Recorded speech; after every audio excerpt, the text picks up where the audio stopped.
Well, hello there everybody, and welcome back to Dwarf Fortress. As you can see there, that little bit of water and mud is from something that I did record for the last episode, but Camtasio's a bitch, so kind of lost that little bit of footage. But it's nothing bad. You guys already know how I do the water thing, so it's not that important. Right there, I was just flicking around with a few of the professions just to make sure that I had everything going. And I did build that fishery there to make sure that we do have a place for our fish to be cleaned. Otherwise, the fish are just going to go rotten, and that's never good. Now, I am removing that farm plot there because I'm going to be building a series of smaller, little thinner plots, because I'm finding, and especially what I found in that last fort, is that the bigger farm plots don't really do that well. And I'm going to also be setting right here for kind of around, all the way around the water here, just to dig it out so that we'll have more space to fish here, which is something that we kind of need. I mean, food is important, and fish very, very much so, just because it's fucking food. Anyway, so not that much has happened in between this and last episode, besides a few stones getting moved and a little bit of water there, so you didn't really miss much. Now, that pintold to hide ore right there is very, very important. It has an iron, it's got iron, it's got cobalt, and it's got nickel, but who cares about nickel? Nickel's a piece of shit. So, not really too worried about that one. So, I'm actually going to be building the meeting hall there. That way, we'll be able to kind of dig into the area that has that ore and be able to dig some of that out while obtaining a secondary objective, which is the meeting hall, because we need it, and we need a place for the dwarves to eat. So there's that, and as you can see up here, the animals are eating through that grass very quickly, so I'm looking around for an area that would be able to sustain their eating habits much better than that area. Those cows need at least a minimum of a 12 by 12 space just to keep up with their food consumption, and that's if they don't trample any of the grass. So that being said, we're going to need a much bigger area, and that's what I was scouting out there. Not going to be doing anything about that yet. Mostly just going to be looking around down there into the caverns and just seeing a few of the things the dwarves are doing. And also checking out him, making sure they're happy. Happiness is a very, very important thing, and it's something that we need to keep an eye on if we're wanting to keep our dwarf fortress around. Now, I'm also going to be expanding some of the farms here. That way we'll be able to just build extra, we'll be able to farm more as we get more people, because this little bit of farm isn't going to sustain us throughout our dwarven history. We're going to need more farms. And you can also see that you see little plants and the mushrooms starting to grow here. Cavern fungus will start growing on muddied floor after a certain amount of time. So says the magical wiki. Whether it's true or not, I'll never know. But hopefully it is, because that means we'll be able to maybe, if we're lucky, dig out a big area, muddy that, have the fungus grow on it, and then there we go. We'll be able to bring some of the animals inside and maybe even have a much more closer, much more accessible, wood place of stuff. Anyway, I don't know where I was going with that. We're going to need some tables and stuff, and that person's left breast is gone. I don't know why I find that so funny, and I'm sorry if anybody does not have a breast, but it is what it is. Also, something I didn't notice while I was playing down there at the bottom, it said I had discovered platinum, I think, and if that's true, and I think it is, that's going to be very, very important as well, because platinum is a very, very valuable metal. And as I was getting on to metal, right here we're going to be setting up the metal industry. Those two spots, one of them is going to be for wood, and the other one's going to be for wood and coal, and the other one's just going to be for the metal ore and the bars. That's going to be very, very important, because where we have such incredibly ready access to it, cobalt, nickel, all the iron we could ever need, which can go to iron, into steel, into red steel, we're pretty much in this money for this. I mean, there's really no reason not to, and I had put the nest boxes outside of the activity zone for the pasture, so I had to expand that a little bit, but nothing too bad on that.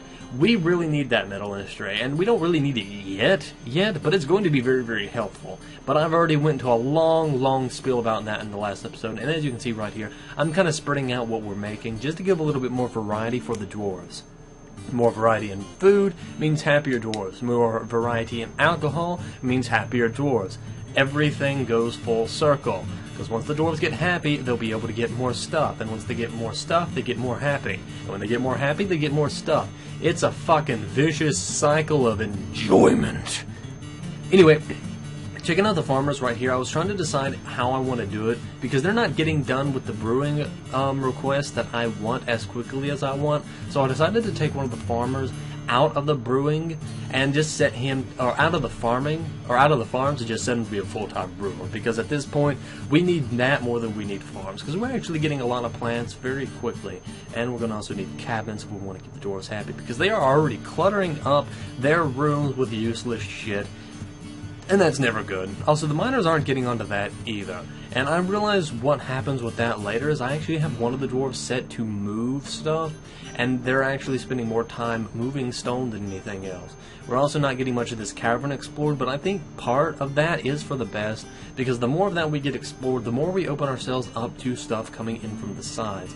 Also, I do want to put those doors up so that when we do flood it with water, it does not go into the hallways, because mud can get tracked, I think it's similar to blood in that respect, and I really don't want that getting everywhere. I'm kind of an OCD bastard, and if I have it leaking out, it's going to be a bit of a problem. And there's a giant rat right there, which I didn't think would be that much of a problem, but it seems to be following the doors up into the fort, and that will be an issue very quickly. So let's go into the squads, the military.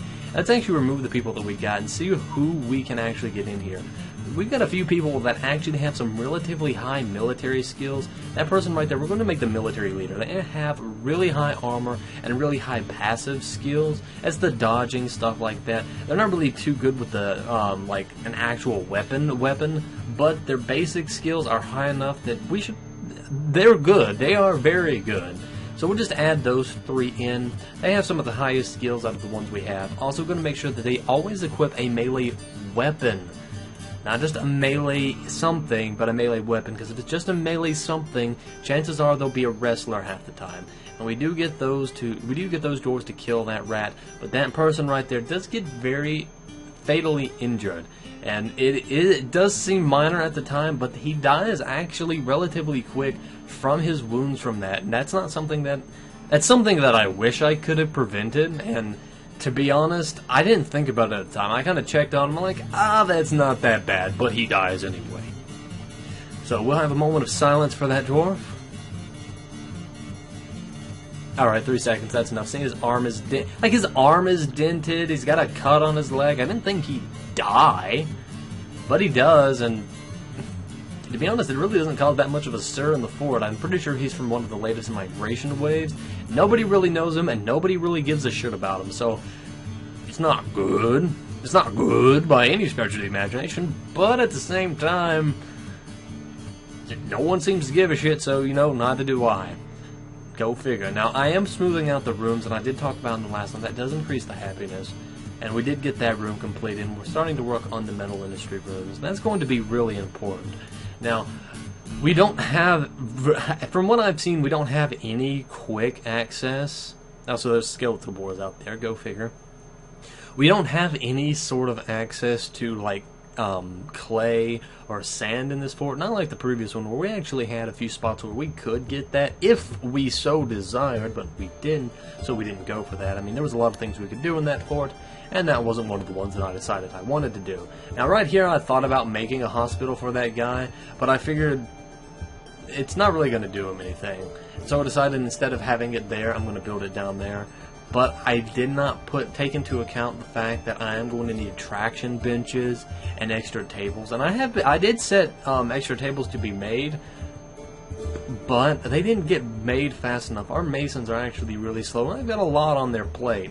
And that's something that's going to become an issue. And right there's a skeletal nith. It's a friend of the... It's a friendly little thing, but obviously not when it's a skeleton.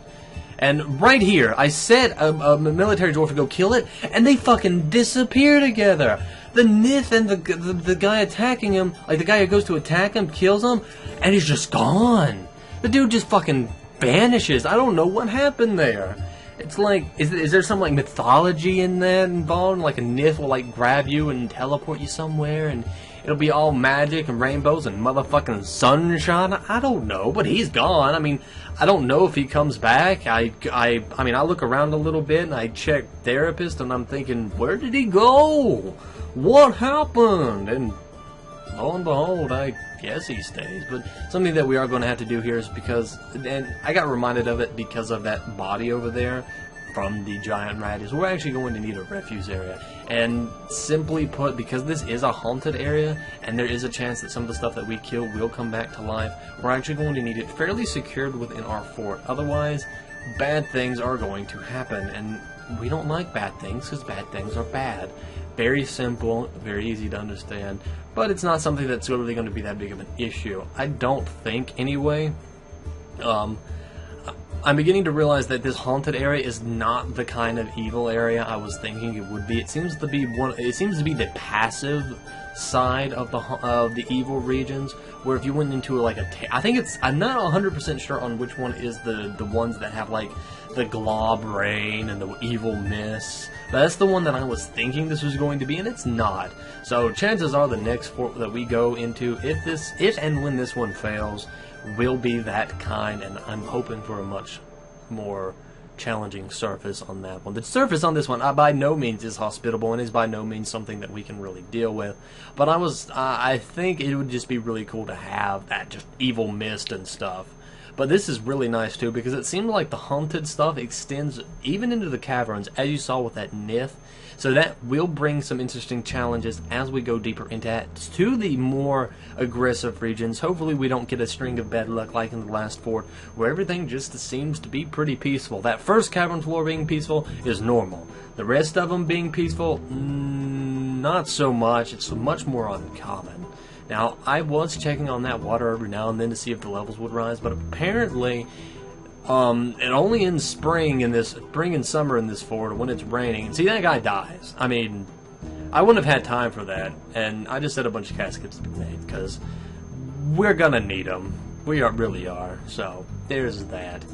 Kind of sad that he died, but then again, he didn't do anything. He was like the worst farmer I had, so there's not much being lost with him being gone. Also, we apparently cannot catch anything in the southeastern cavern, which is very, very odd considering we didn't catch anything to begin with. I go over there and check on the Z menu a few times just to see how many fish we got before it ran out of fish, and apparently none. So I'm going to hope that as the seasons go by, there will be more fish in there. I hope. I really hope, but I have a weird feeling about that. Now, these two rooms very specifically, and I'm going to need to talk about this a little bit more, is the metal industry.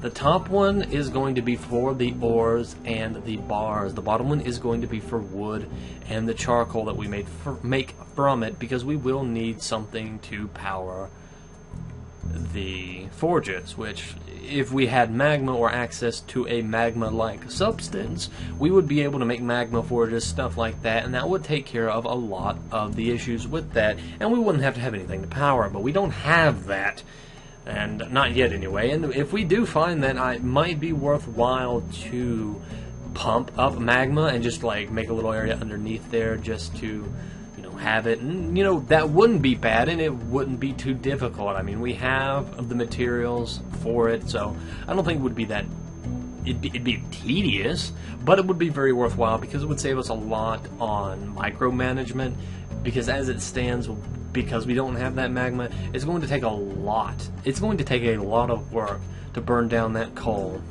or to burn the wood into coal or charcoal, whatever. I'm going to say coal because it's easier, and I'm used to saying coal. It's going to take a lot of work to get that burned down, and then have it set to be, have the ore set to be melted, and it'll be a lot more work. Whereas if it was just a magma forge, we could just set the ore to go, and then there you go, and you're done. Now, right here, I was talking about earlier that the animals are running out of space for food, so we're going to be digging that there, and this is probably going to be the last thing that we do while we're here, and it's something that I'm going to probably take care of in between videos. Is we are going to need to have a bigger area for the animals. We can't keep them where they are now, because they will run out of food. They will run out of grass very, very, very quickly, and that's not something that is very good, because if they do, that means they'll starve, and if they starve, they die, and if they die, we're going to run out of food, and that's not good. Also managed to get that set up as a meeting call. Plus, this will give us an opportunity to kind of scout out a little bit more into the land, find some more ore veins, because as it stands, we've got a lot of metal, but there's no reason not to have more. Also, the other reason I'm kind of trying to make a quick spot for them is because that horse is killing the cows. Like, that horse chewed off the hooves of the baby cow, which is fucking ridiculous. Now we're about to see something here that's going to be a little bit scary and probably going to provide us with some challenge and fun. The forgotten beast on Nubu has come, a great humanoid composed of crystal opal, has 4 long spiral horns and has a bloated body. Beware its webs. Hope everybody enjoyed this set of videos, and I will see you guys next time. Have fun out there, everyone.